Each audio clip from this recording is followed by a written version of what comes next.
السلام عليكم، مرحبا بكم. نتمنى ان شاء الله تكونوا كاملين بخير وعلى خير وبكل الاحوال طيبه بحول الله. مرحبا بكم فيديو جديد. اليوم ان شاء الله جيت نشارك معكم 4 ديال الاقتراحات للغوتي او الفطور، اقتراحات لي سهله سريعه اقتصاديه في مكوناتها، غير بيضه واحده وبمكونات بسيطه. ان شاء الله غنشارك معكم بيني بعجين ناجحه جدا غتولي معتمده عندكم، كيجي رائع جدا ولذيذ وخفيف في نفس الوقت. ايضا غنشارك معكم كيك يومي حتى هو كيجي طالع وخفيف وغير بيضه واحده. وايضا غنشارك معكم حلوه بدون زبده ولا دقيق كتجي من اروع ما يكون. واخر شيء غنشارك معكم حلوه دوازتين اللي سهله وسريعه وايضا اقتصاديه. نتمنى ان شاء الله تنال الاعجاب ديالكم، ما تبخلوش عليا ان شاء الله بتشجيعاتكم تعليقكم الطيبه. تشاركوا ان شاء الله الفيديو مع الاهل والاحباب. خليكم مع الوصفات وفرجه ممتعه بحول الله. نبداو على بركه الله باول وصفه ديال البينيه اللي كيجيو رائعين جدا واحسن من اللي كيتباعوا. بالنسبه للمكونات استعملت 3 ديال الكؤوس ديال الدقيق، غنضيف ايضا 2 ديال المعالق كبار ممسوحه ديال السكر، ثم ملعقه كبيره ممسوحه ديال خميره الخبز،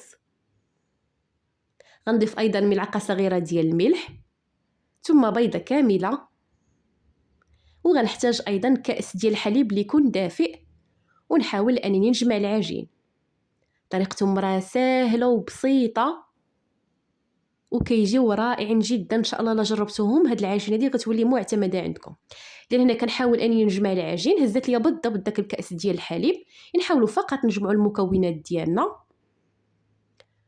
ثم غنضيف ملعقه ديال الزبده، كنضيفوها حتى الاخير حتى كنجمعوا العجين. عاد كنضيفوا ملعقه ديال الزبده، من الاحسن تكون بدرجه حراره المطبخ باش كتدخل لكم بسهوله، وايضا من الاحسن تكون هكا زبده حيوانيه اولا زبده ديال العبر باش كتعطيكم مذاق اللي هو رائع جدا. يعني انا حاولت اني ندخل ديك الزبده في العجين ونحاول اني ندلكها بهذه الطريقه غير واحد دقيقه ديال الوقت، يعني ماشي مده اللي هي طويله، غير شويه. تحاولوا انكم تخدموا العجين ديالكم بهذا الشكل هذا صافي وتنخليوها ترتاح. العجين كتكون شويه خفيفه ولكن ما تخافوش منها، راه النتيجه ديالها كتجي رائعه جدا.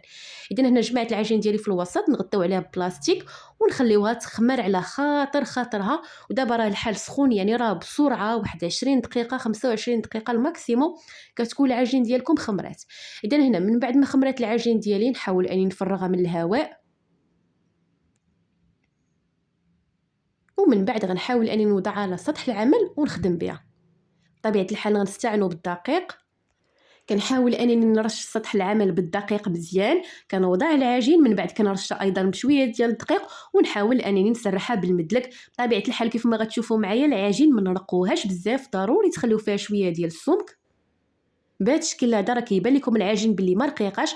من بعد خديت هاد السيركل هذا ولا هاد المقيطع هذا، خذوا القياس اللي بغيتو والحجم نتوما اللي بغيتو. من بعد نحاول اني نقطع العجين ديالي مزيان. انا السيركل هذا اللي خدمت به راه شويه كان ما كيقطعش ليا العجين مزيان من واحد الجهه، بصراحه عذبني. هنا غنستمر بنفس الطريقه حتى كنقطع العجين كامله. وبطبيعه الحال هاد لي بينيه راه ممكن تقطعوهم بالشكل اللي بغيتو، لكم الاختيار. انا درت الشكل الاعتيادي بحال البينيه اللي كنشريو في الزنقه، كيكونوا هكا دائريين. اذا هنا من بعد خديت واحد الصفيحه ديال الفرن اولا بلاطو اللي عندكم، فرشت فيه ورقه ديال الطبخ. الا ما كانش عندكم فرشوا هكا شي منديل خاص بالعجين، وكنوضع العجين ديالي بهذا الشكل هذا. كيف ما كتلاحظوا هنا العجينه راه كانت من واحد الجهه ما كتقطعش ليا، كان داك السيركل يعني ما كيقطعش مزيان. وطبيعه الحال دوك الزوائد ديال العجينه راني كنجمعهم وكنعاود نسرحهم بنفس الطريقه. اذا هنا بالنسبه للعجين حتى كنوضعها في الصفيحه ديال الفرن اولا في البلاطو، عاد كنحاول انني يعني نعمل فيها فتحه في الوسط باي اداه عندكم، بالغطاء ديال القاروره اولا الا كان عندكم هذا المقيطع هذا ديال الحلوه ديال البوق، حاولوا اننا نديروا فيها فتحه في الوسط. اللي بغى يخليهم هكاك على شكل دائري خليهم، لكم الاختيار. اذا هنا كنستمروا بنفس الطريقه حتى كنساليو العجين كامله. من بعد غنخليها تخمر، ضروري تغطيو عليها وتخليوها تخمر هكا واحد 20 دقيقه ولا 25 دقيقه على حسب الجو. هنا راه دابا الجو سخون، راه بسرعه ما كتاخذش وقت نهائيا. من بعد ما كتخمر العجين كنوضع الزيت حتى كتسخن تماما، كنقص عليها على المهل وكنبدا نوضع العجين ديالي بهذا الشكل. انا داك ورق الطبخ اللي كنت مفرشه عليه في الاسفل قطعته هكا بطرونشواغ اولا بسكين، وكنهز به العجين ديالي باش ما كتخسرش بكل سهوله. بطبيعه الحال الا كنتو نتوما مفرشين المنديل كتهزوهم بايديكم. هاد الطريقه هذه كتجيكم ساهله باش ما كتخسرش لكم العجين. اذا هنا كنوضعهم حتى كيتحمروا، كنقلبهم على الجهتين بجوج حتى كيتحمروا من كاع الجوانب. بالنسبه للعافيه رانا درتها تقريبا يعني اكثر من مهيله بشويه، ما تجهدوش العافيه ديالكم باش ما كيتحمروش غير من الاعلى وكيبقاو من الداخل يعني عجينه. ضروري طيبوهم على خاطرهم باش كيطيبوا حتى من الداخل. كنبقى نقلبهم كيف ما كتلاحظوا معايا حتى تحمروا من كاع الجهات، من بعد كنحيدهم. كنستمر بنفس الطريقه. غير صدقوني اخواتي ضروري تجربوا ان شاء الله هاد العجين، راه كيجيو كيف ما غتشوفوا معايا في الاخير مقطنين وناجحين بزاف. اذا هنا من بعد ما كنسالي الكميه اللي عندي كامله. بالنسبه للتزيين دائما هاد لي بيديه راه كنزينهم بالسكر حبيبات. كيف ما كتلاحظوا وضعتهم السكر حبيبات. كيبقى لكم الاختيار، كيبقى دائما التزيين على حسب الذوق ديالكم. ممكن تقدموهم هكاك، ممكن هكا يعني تزينوا باللي بغيتو بالشوكولاته او اللي بغيتو بطبيعه الحال. المهم حنا الشكل الاعتيادي اللي معودين عليه من الصغر ديالنا، وخصوصا دابا في الصيف راه كنشريو لي بينيه تيكونوا مزينين بالسكر حبيبات. دوزو باش نشوفوا الشكل النهائي ان شاء الله ديال لي بينيه ديالنا كيف ما كيجيو رائعين جدا اخواتي. كيف ما غتشوفوا معايا كيجيو خفاف مقطنين لذاذ بزاف. شوفوا معايا اخواتي كيفاش كيجيو منفوخين. مازال غنقسم معكم وحده باش تشوفوا كيفاش كيجيو مقطنين من الداخل. عجين اللي هي ناجحه كيجيو لذاذ بزاف. تقدموهم هكا لوليداتكم. ندير هنا نقسم معكم وحده باش تشوفوا كيفاش كتجي من الداخل. شوفوا معايا اخواتي العجين كيفاش كتقطع بكل سهوله. كيجيو خفاف ومقطنين من الداخل. نتمنى ان شاء الله ينالوا الاعجاب ديالكم كيف ما كتشوفوا معايا. نتمنى ان شاء الله ينال الاعجاب ديالكم وتجربوهم. وندوزو ان شاء الله لثاني وصفه اللي عباره عن حلوه غير بيضه واحده بمكونات اقتصاديه، كتوجد بسرعه في 10 ديال الدقائق، كتكون واجده، كتجي حسن من الكوكيز وكيحماقوا عليها الصغار والكبار. خليكم مع المكونات. نبداو على بركه الله بالمكونات وطريقه التحضير. في نفس الوقت استعملت بيضه، ضفت عليها ايضا كاس الى ربع ديال السكر. القياسات: بالكاس ديال العنبه السعه ديالو 150 ملي. غنضيف ايضا كيس ديال السكر بنكهه الفاني. نحاول انني نخلط البيض والسكر مزيان مع بعضياتهم حتى كيبدا كيذوب السكر. طريقتها جد سهله وسريعه. من بعد ما خلطت هاد المكونات مزيان غنضيف نصف كاس ديال الزيت. بالنسبه للمكونات ان شاء الله والمقادير تلقاوهم مكتوبين في صندوق الوصف. كنحاول انني نخلط الزيت مع باقي المكونات. هاد الحلوه اخواتي كتجي رائعه جدا، كتجي لذيذه، كيجي يعني الشكل ديالها بحال الكوكيز. كتعجب بزاف الدراري صغار. نتمنى اخواتي تسجلوها هكا لوليداتكم لانكم غتحتاجوها توجدوها ليهم في الكوتي ديال المدرسه ان شاء الله.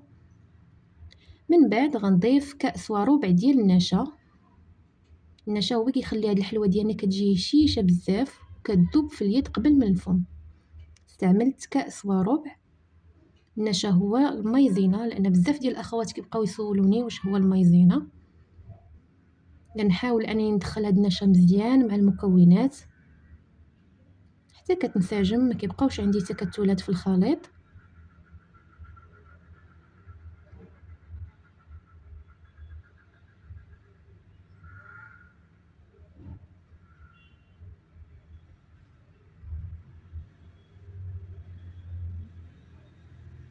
كما كتلاحظوا حاولت انني نخلطو مزيان. من بعد غنضيف خميره الحلويات. غنضيف 10 غرام ديال خميره الحلويات. هنا عندي جوج ديال الاكياس، المجموع ديالهم 14 غرام. غنقص من الكميه، غنضيف فقط 10 غرام. بطبيعه الحال نغربلوها باش كنتاكدوا ان ما فيهاش تكتلات.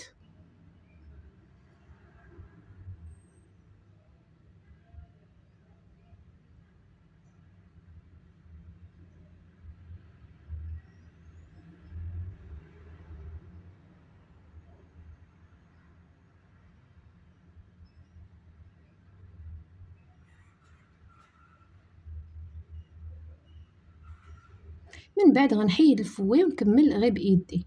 غنضيف ايضا جوج ديال المعالق كبار ديال الكاكاو. من الاحسن ان تستعملوا كاكاو نوعيه جيده باش كيعطيكم مذاق رائع في الحلوه. وغنبقى نضيف الدقيق بالتدريج باش غنجمع العجين. ما غنحتاجوش كميه كثيره ديال الدقيق لاننا استعملنا النشا. غنعطيكم بطبيعه الحال بالضبط شحال هزات لي ديال الدقيق. نحاولوا اننا نخليو العجين ديالنا طريه ما نقصحوهاش باش الحلوى كتجيكم في الاخير هشيشه ما تكونش قاصحه. كيف ما كتلاحظوا كنبقى نضيف الدقيق بالتدريج بكميه اللي هي قليله، حيت ما غتهش لينا كميه كثيره ديال الدقيق لان استعملنا يعني النشا، استعملنا الكاكاو. بالنسبه للكميه ديال الدقيق اللي هزت لي انا بالضبط، هزت لي كاس و3 ديال المعالق. الكاس كيوزن 100 غرام. كيف ما غتشوفوا معايا راني كنضيف بالتدريج، مره كنجرب باليد الاخرى اللي ما كنخلطش بها. مجرد ما يبان لكم الخليط يعني كيتشكل بسهوله ما بقاش كيتلصق، صافي كتكتفيو من الكميه ديال الدقيق. واخر شيء ضفت واحد 2 ديال المعالق ديال حبيبات الشوكولات، كيبقاو اختياريين، كنخليهم حتى الاخر عاد كنضيفوهم لان باش ما كيذوبوش، لان دابا الجو يعني ساخن. لان كيبان لكم القوام ديال العجين كيفاش داير، راك العجين طريه ما كتلصقش وفي نفس الوقت ما قاصحاش. الا قصحتوا العجين ديالكم وكثرتوا الكميه ديال الدقيق كتجيكم الحلوه ديالكم يعني قاصحه. حاولوا تخليوها كيف ما كتلاحظوا معايا، راه هزت لي كاس و3 ديال المعالق بالضبط، ما يعادل يعني الكاس راه كيعادل 100 غرام. وكتبقى دائما على حسب النوعيه ديال الدقيق. مباشره هنا دزت باش نشكل الحلويات ديالي. كيف ما شفتوا معايا في الاول انا غندير حلوه يعني اللي الحجم ديالها كبير، درت حبات اللي هما كبار كيجي الشكل ديالهم بحال الكوكيز. تقريبا هنا الوزن ديالها 35 غرام، ممكن نزيدوا على 35 غرام وممكن نقصوا، يعني كيبقى لكم الاختيار. لان هنا كنحاول انني نكور العجين ديالي كامله. بطبيعه الحال كنفرش لها ورق ديال الطبخ، كنبقى بنفس الطريقه حتى كنسالي الكميه كامله. انا الا بغيتو كميه كثيره بطبيعه الحال ممكن انكم تضاعفوا المكونات. كيف ما شفتوا معايا راه درت مكونات اللي هي قليله ولكن غتخرج لكم ما شاء الله يعني كميه لا باس بها. بالنسبه للطريقه ديال الطياب اخواتي، ضروري الفرن في هذه المرحله يكون شاعل، ضروري تسخنوه في هذه المرحله باش يكون سخون مزيان. من بعد ما ساليت الحبات ديالي كيف ما كتلاحظوا درت لهم حبات اللي هما كبار، قصتهم شويه. من بعد غندخلهم الفرن يعني يكون سخون مزيان. ملي كنبغي ندخل الطاوه العافيه كتكون على الوجه يعني فوق منهم حتى كيبان لكم تشقوا. غير كيبان لكم تشقوا ما كياخذوش وقت كثير، كنطفي عليهم من الفوق وكنشعل عليهم من الاسفل باش كيطيبوا. يعني الطريقه ديال الطياب راه سهله بسيطه. كتدخلوا الطاوه ديالكم العافيه على الوجه، بمجرد ما كيتشقوا كنطفي من الفوق وكنشعل من الاسفل باش كيتحمروا من الاسفل. ما كتاخذش وقت نهائيا، يعني راه بسرعه كطيب. لان هذا هو الشكل النهائي ديال الحلوه ديالنا اخواتي.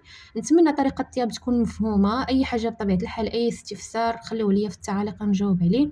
كتجي رائعه جدا اخواتي. نتمنى انكم ما تفلتوش هذه الحلوه، سواء توجدوها للدوازاتاي او للقهوه اولا تسجلوها كيف قلت لكم هكا، تسجلوها تعطيوها لوليداتكم ملي يرجعوا للمدارس بحال في الكوتي، يعني دايره بحال الكوكيز. كيجي الشكل ديالها لذيذ وهشيشه من يعني مقرمشه من برا وهشيشه من الداخل. غنقسم معكم وحده باش تشوفوا كيفاش كتجي. رائعه جدا اخواتي وبنينه، كتجي لذيذه بزاف. كيف ما كتشوفوا معايا كتجي مشقه، كتجي احسن من الكوكيز. يعني تعطيو شي حاجه اللي هي صحيه لوليداتكم. كيف ما غتشوفوا معايا راه كتجي مقرمشه من برا ولكن من الداخل كتجي هشيشه بزاف بديك النشا اللي درنا ليها. حاولوا انكم غير ما تقصحوش العجين ديالكم، يعني نفس القوام اللي حسيت عليه انا في الفيديو. كيف ما كتلاحظوا معايا راه كتذوب ذوبان والحبات كاملين بنفس الطريقه. فقط يعني تتبعوا النصائح. الفرن ديالكم يكون مسخن من قبل مزيان. نتمنى اخواتي الحلوه ديال اليوم تكون نالت الاستحسان ديالكم وتجربوها. وندوزو ان شاء الله لثالث وصفه اللي عباره عن كيك يومي كيجي طالع وخفيف وناجح ايضا، غير بيضه واحده ومكونات بسيطه وصلصه اللي لذيذه بزاف. نبدا على بركه الله بالمكونات وطريقه التحضير في نفس الوقت. احتاجيت بيضه بالحجم المتوسط، ضفت ايضا كاس الى قليل ديال السكر حبيبات، رشه ديال الملح. نحاول اني نخدم البيض والسكر جيدا مع بعضياتهم حتى كيبان لكم السكر داب، اللون ديال الخليط تغير كيف ما غتشوفوا معايا وضاعف الحجم ديالو. هاد العمليه كتخلي الكيك ديالنا واخا دايرين فيه غير بيضه كيجي طالع وخفيف. بالنسبه للقياسات راه بكاس العنبه السعه ديالو 150 ملي. كيف ما شفتوا معايا راني خدمت الخليط مزيان غير بالخلاط اليدوي حتى ولا بهذا الشكل هذا. غنضيف ايضا كاس الا ربع ديال الزيت ونخدم المكونات مره ثانيه. الطريقه ديالو راه سهله بسيطه، خصوصا الاخوات اللي ما كينجحش معاهم الكيك. تبعوا هذه الطريقه راه غتولي معتمده عندكم والنصائح اللي غنعطيكم بطبيعه الحال في الفيديو. اذا هنا ضفت الزيت، خدمت المكونات ديالي جيدا. من بعد هنا خديت كاس ديال الحليب يكون بدرجه حراره المطبخ، ضفت ليه 2 ديال المعالق كبار ديال الخل. ومن الاحسن هذا الكاس هذا توجدوه قبل ما تبداو، يعني قبل ما نبداو نخلطوا الخليط ديالنا كناخذوا كاس ديال الحليب وكنضيفوا ليه 2 معالق كبار ديال الخل. من بعد كنضيفوا على الخليط. وبطبيعه الحال المكونات كاملين يكونوا بدرجه حراره المطبخ، خصوصا البيض والحليب، باش كتحصلوا على كيك طالع. هاد النصائح راه بساط، ولكن راه كيديروا فرق في الكيك. من بعد غنضيف 2 ديال لي ساشيت ديال الكاكاو المر اولا الكاكاو الخام بدون سكر. هنا كل ساشي راه فيها 7 غرام، ما يعادل ملعقه كبيره. يعني في المجموع ضفت 2 ديال المعالق كبار ديال الكاكاو. من الاحسن انكم تغربلوه باش ما كيبقاوش فيه داك التكتلات وكينسجم لكم بسرعه في الخليط.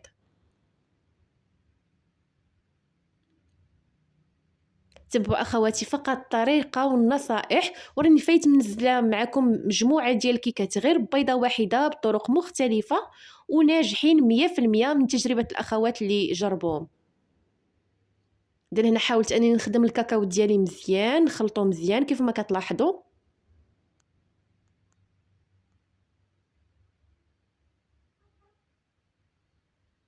هنا على بالكم اللون تغير، فقط الاضاءه. غنضيف ايضا 2 ديال كيسان كبار ديال الدقيق اولا 2 ديال كؤوس ديال الدقيق، والعبارات كاملين راه خديتهم بكاس ديال العنبه، وغنخلي لكم ان شاء الله مكتوبين في صندوق الوصف. ضروري الدقيق حتى هو نغربلوه، يعني النواشف كامله من الاحسن تغربلوهم. غنضيف ايضا 2 ديال الخمارات اولا خميره الحلويات، عندي في المجموع 16 غرام، كل كيس فيه 8 غرام. كل ما غربلتوا الدقيق ديالكم اخواتي مره وجوج كيجي الكيك ديالكم خفيف ومهوي. من بعد نحاول اني نخلط هاد المكونات. طريقتها كيف ما شفتوا بسيطه جدا، يعني بدون تعقيدات، مكونات اللي كيكونوا متوفرين عندنا ان شاء الله في البيت. نحاول اني نخدم الدقيق مع باقي المكونات حتى كينسجم، ما كيبقاوش يبانوا فيه داك التكتلات اولا دوك النقط المتكتله.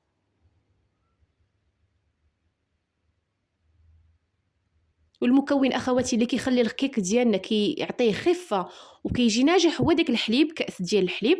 كنضيفوا ليه 2 معالق ديال الخل. دائما الخل راه كيعطي، يعني كيخلي الكيك ديالنا كيجي مهوي وخفيف.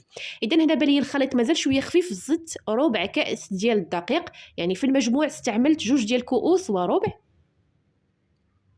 ونخلط الخليط ديالي مزيان. غتشوفوا معايا القوام ديال الخليط في الاخير كيفاش خاصو يكون، ما كيكونش خفيف بزاف وفي نفس الوقت ما يكونش ثقيل اكثر من القياس. ملي كنكتبوا الرقم ديال 8 كيبقى واحد المده عاد كيختفي كيف ما غتشوفوا معايا بهذا الشكل هذا. اذا هنا غنحيد الفوي ونحاول اني نجمع دوك الجوانب بالسباتول. من بعد كنكون وجدت القالب ديال الكيك اللي كندهنوا بالزبده وكنرشوه بالدقيق. بالنسبه للقياس كنظن 23 سنتيم، ونعاود نخليه لكم ان شاء الله، اولا نعاود نتاكد ونكتبوا لكم مع المكونات. من بعد كنحاول اني نفرغ الكيك ديالي، دائما كنهز ايدي الفوق باش كنحاول ندخل اكبر كميه ديال الهواء في الخليط ديالي.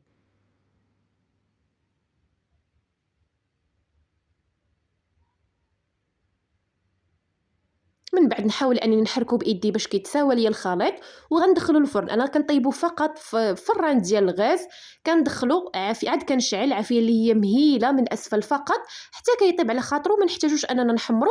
وفران كهربائي راه بنفس الشكل على 180 درجه، كنوضعوه الوسط، كنشعلو فقط الاسفل حتى كيطيب، كياخذ ما بين 40 45 على حسب الفرن ديالكم. دزت مباشره نحضر الصلصه اللي غنسقي بها هاد الكيك. غنحتاج ليها نصف كاس ديال السكر حبيبات، القياسات كاملين كاس ديال العنبه، ممكن تنقصوا من الكميه ديال السكر اللي ما كيبغيهاش تكون حلوه بزاف. غنضيف ايضا نصف كاس ديال الكاكاو، هذا كاكاو حلو، ثم نصف كاس ديال الزيت، نفس الكميه في المكونات كاملين، وايضا نصف كاس ديال الحليب، نصف كاس سكر، نصف كاس حليب، نصف كاس زيت، ونصف كاس كاكاو. نخلط هاد المكونات جيدا. هاد الصلصه اخواتي راه خطيره ولذيذه بزاف. الاخوات اللي مجربينها يخليوها لنا في التعاليق. لذيذه هكا تسقاو بها الكيك او اي حاجه، كتجي بنينه بزاف واقتصاديه. نخلط المكونات جيدا، من بعد نوضعهم على النار، نخلي الخليط ديالي حتى كيغلى. ومن بعد ما كيغلى كنزيد ليه واحد 5 ديال الدقائق كيف ما غتشوفوا معايا. وضروري المكونات تخلطوهم مزيان قبل ما توضعوهم على النار باش ما كيبقاوش التكتلات، ممكن حتى تخلطوهم بالخلاط. من بعد ما حيدتها من فوق النار اخواتي كيف ما كتشوفوا معايا غنخليها تبرد تماما. ملي طاب ليا الكيك ديالي كيف ما كتلاحظوا كنخشي فيه واحد الكوردون كتلقاوه ناشف، يعني الكيك راه طاب. وانا ما كنحلش عليه اخواتي حتى كنشم الريحه ديالو، تقريبا كياخذ ليا واحد 45 دقيقه. من بعد هنا حقديت الكيك ديالي وحاولت اني نوضعو في واحد الطبسيل، ولكن راه مهزوز على الطبسيل يعني ماشي مباشره محطوط، باش ملي كنخوي الصلصه كيف ما كتلاحظوا معايا كتنزل في الاسفل، وداك الشيء اللي نزل كله كنجمعو كنعاود نخويه مره ثانيه حتى كتشرب الكيك على خاطرها. كيف ما كتلاحظوا معايا خليت ديك الصلصه حتى بردات، اولا ملي فرغتها على الكيك خليتها حتى بردات وشدات راسها. هنا خديت التزيين كيبقى اختياري، انا خديت غير الشوكولاته، زينتها بهذا الشكل هذا، اولا قطعتها بهذاك الموس اللي كنجرو به الخضر وزينت به. التزيين دائما اختياري. اذا هذا هو الشكل النهائي اخواتي ديال الكيك ديالنا. صدقوني اخواتي من اروع لي كيك اللي ممكن انكم تجربوا، اقتصادي كيف ما شفتوا، غير بيضه والمكونات راه بساط، كيجي طالع. وكيك راه ماشي صغير يعني الحجم ديالو صغير، راه بحجم عائلي ما شاء الله. غنخلي لكم القياس، كنظن ما بين 34 كنظن 34 سنتيم. مازال نقسمو معكم باش تشوفوا كيفاش كيجي طالع وخفيف من الداخل، ناجح لذيذ بزاف. ديك الصلصه اللي شاركت معكم اخواتي راه لذيذه وبنينه بزاف، والصلصه راه واخا كتكون في الاول خفيفه ملي كتبرد راه كتزيد تعقد. هنا نقطع معكم عفوا الكيك، شوفوا معايا اخواتي كيجي طالع لذيذ بزاف اخواتي. غنقسمو معكم، مازال نقسم معكم ديك القطعه باش تشوفوا كيفاش كتجي من الداخل. من اروع لي كيك اللي ممكن انكم تجربوا، لمكونات بساط. تبعوا اخواتي فقط النصائح. نتمنى ان شاء الله، نتمنى من كل قلبي انكم تجربوا. شوفوا معي اخواتي من الداخل كيفاش كتجي الكيكه ديالنا. ممكن الا بغيتوا الكيك يشرب مزيان ممكن ديروا فيه ثقوب، يعني تقبوا الكيك ديالكم مزيان عاد تسقيوه بالصلصه. نتمنى اخواتي من كل قلبي الكيك ديال اليوم ينال الاعجاب ديالكم وتجربوه ان شاء الله. وندوز ان شاء الله لاخر وصفه اللي عباره عن حلوه دوازاتي بدون زبده ولا دقيق ابيض، غريبه ديال فينو، حتى هي بيضه واحده، مكونات بسيطه كتوجد خفا زربا ولذيذه بزاف. على بركة الله بالمكونات وطريقة التحضير في نفس الوقت. احتاجيت بيضة، غنضيف عليها أيضا كأس إلا ربع ديال السكر حبيبات، رشة ديال الملح. نحاول أني نخلط هاد المكونات جيدا مع بعضياتهم حتى كيذوب ليا السكر. بالنسبة للقياسات، بكأس العنبة السعة ديالو 150 ملي، ونحاول أن إن شاء الله نخلي لكم المكونات في صندوق الوصف. حلوة أخواتي اللي سهلة وبسيطة، توجدوها في وقت تحضير الشاي بسرعة. من بعد ما خلط البيض والسكر جيدا غنضيف كأس إلا ربع ديال الزيت، ونخلط مرة ثانية حتى كينسجموا لي المكونات مع بعضياتهم. هاد الحلوة اخواتي راه كتجي لذيذه بزاف، كتجي هشيشه ومعلكه. انا متاكده ان شاء الله لا جربتوها غتعجبكم وغتولي معتمده. بالنسبه للتنسيم انا استعملت كيس ديال سكر زهره البرتقال، ممكن تعوضوه بكيس ديال سكر الفاني، اولا ممكن تنسمو بقشره البرتقال اولا قشره الليمون حامض اللي كان متوفر عندكم وعلى حساب الذوق ديالكم. غنضيف ايضا كاس ديال كوك اولا مبشور جوز الهند،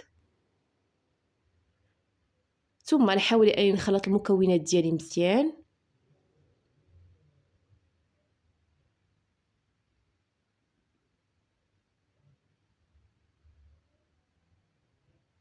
ايضا غنضيف علبه ديال الياغورت، انا استعملت ياغورت طبيعي بدون سكر، ممكن ايضا تستعملوا ياغورت بالنكهه ديال الفاني اللي كان متوفر عندكم.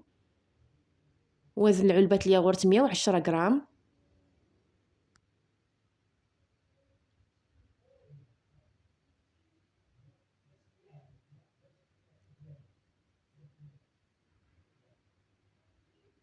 خلط المكونات جيدا كيف ما كتلاحظوا. ثم غنضيف كأس ديال الفينو اولا السميد الناعم جدا بالنسبه للاخوات اولا الدول العربيه الاخرى. غنضيف ايضا كيس ديال خميره الحلويات من وزن 8 غرام، ونحاول اني نخلط هاد المكونات جيدا. بطبيعه الحال ممكن انكم تستعملوا حتى السميد الرقيق على حسب المتوفر. انا غالبا كنخدمها غير بالفينو، كتجي رائعه جدا كيف ما غتشوفوا معايا، وانا متاكده ان شاء الله لا جربتوها راه غتولي معتمده عندكم. غنضيفها ولا نكمل الكميه اللي بقات لي ديال الفينو. عندي في المجموع 2 ديال الكؤوس، والكاس الثاني كنضيفو بالتدريج كيف ما كتلاحظوا. ضفت نصف الكميه اولا نصف الكاس، نحاول اني نخلطها مزيان غير بايدي، ثم نضيف الكميه اللي بقات لي. في المجموع راه 2 ديال الكؤوس ديال الفينو اولا السميد الناعم جدا. كيف ما كتلاحظوا القوام ديال الخليط كيكون شويه خفيف.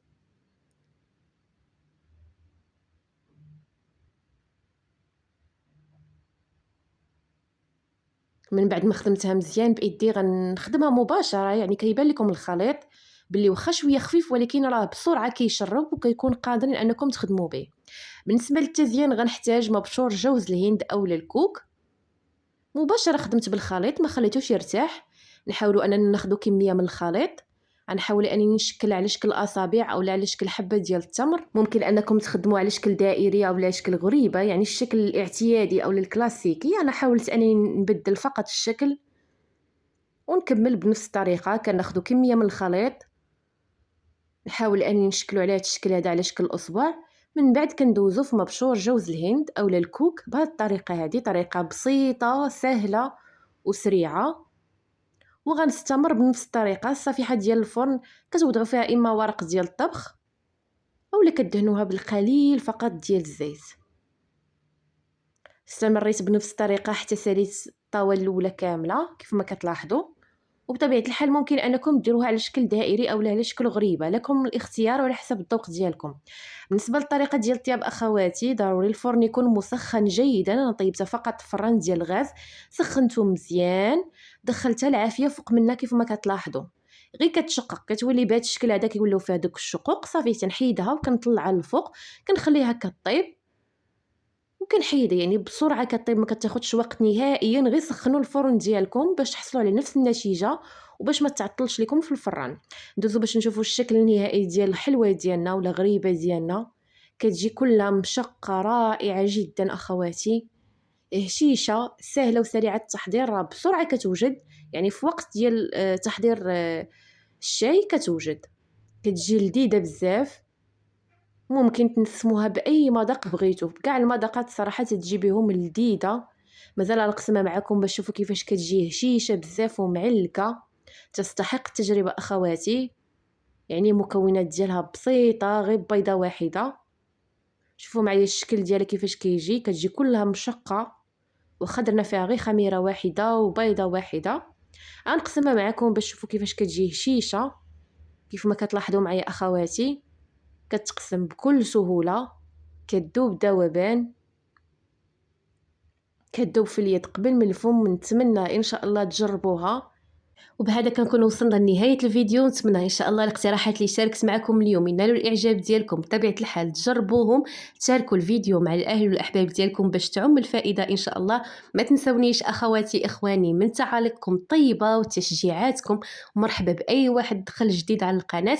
تلقاو ان شاء الله فيديو جديد مع وصفه جداد. مع السلامه.